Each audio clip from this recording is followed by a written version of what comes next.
What if the story you've been hearing about Meghan Markle was only half of it? Because a wave of claims tied to investigative author Tom Bower is once again stirring debate, and some of the details being discussed are raising eyebrows across royal watchers.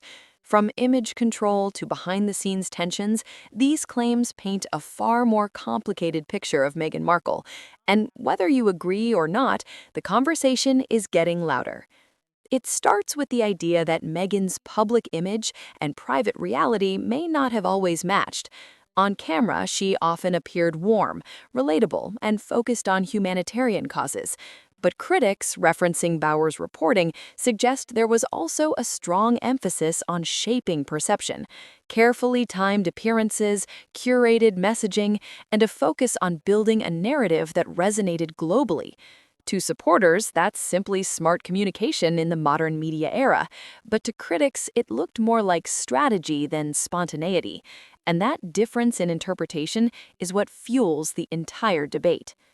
Another point that keeps coming up is how quickly Meghan rose to global prominence after entering the royal family. Almost overnight, she became one of the most talked about figures in the world.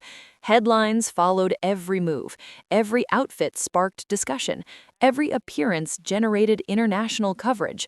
Some observers say this level of attention naturally happens when someone new enters such a famous institution.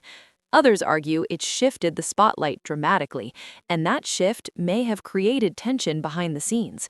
Whether intentional or not, the rapid rise changed the dynamic, and that alone was enough to spark speculation. Then there's the claim that messaging was tightly controlled. Interviews often highlighted themes of independence, resilience, and reinvention. Public appearances reinforced the same ideas. Critics say this consistency suggests a carefully managed narrative. Supporters say she was simply sharing her perspective. But either way, the result was the same, a powerful storyline that captured global attention. And once that storyline took hold, every new development seemed to fit into it, making the entire situation feel even more dramatic. Some commentators also point to what they describe as a Hollywood mindset entering a centuries-old institution. Meghan came from a world where branding, storytelling, and public identity matter. The royal system, on the other hand, is built on tradition, hierarchy, and restraint. When those two approaches meet, friction is almost inevitable. Critics argue this created misunderstandings. Supporters say it was simply modernization.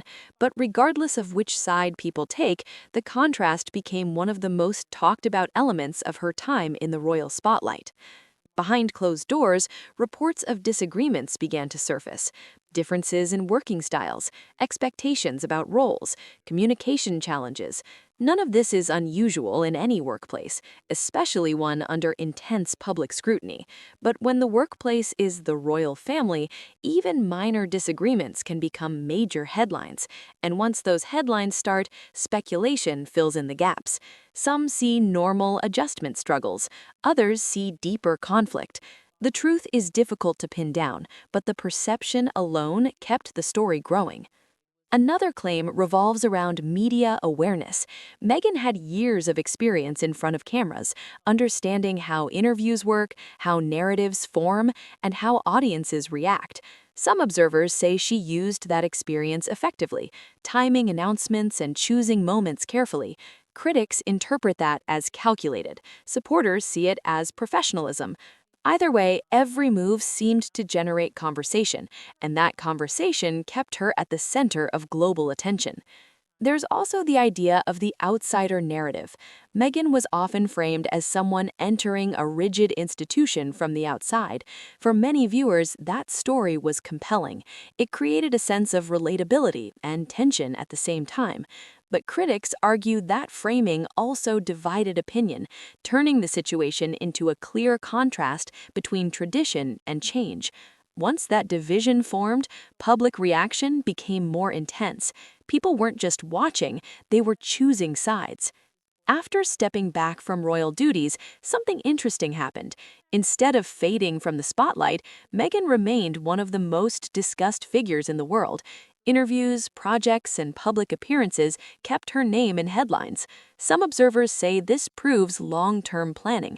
Others say it's simply the natural result of global interest. But the outcome was undeniable. The attention didn't disappear. If anything, it intensified. And that leads to one of the biggest realities of all. Meghan Markle became one of the most polarizing figures in modern royal history. Supporters view her as independent, bold, and willing to challenge tradition. Critics see ambition and strategy behind every move. Both perspectives exist at the same time, and that's exactly why the conversation never stops. Every new claim, every response, every headline adds another layer. What makes this even more fascinating is that the story is still evolving. New interpretations continue to emerge. Public opinion shifts, media coverage changes, and each new development reshapes how people see everything that came before. Whether you believe these claims or question them entirely, one thing is certain: the debate surrounding Meghan Markle remains one of the most talked about narratives in modern royal coverage. And as long as people keep arguing about it, the story isn't ending anytime soon.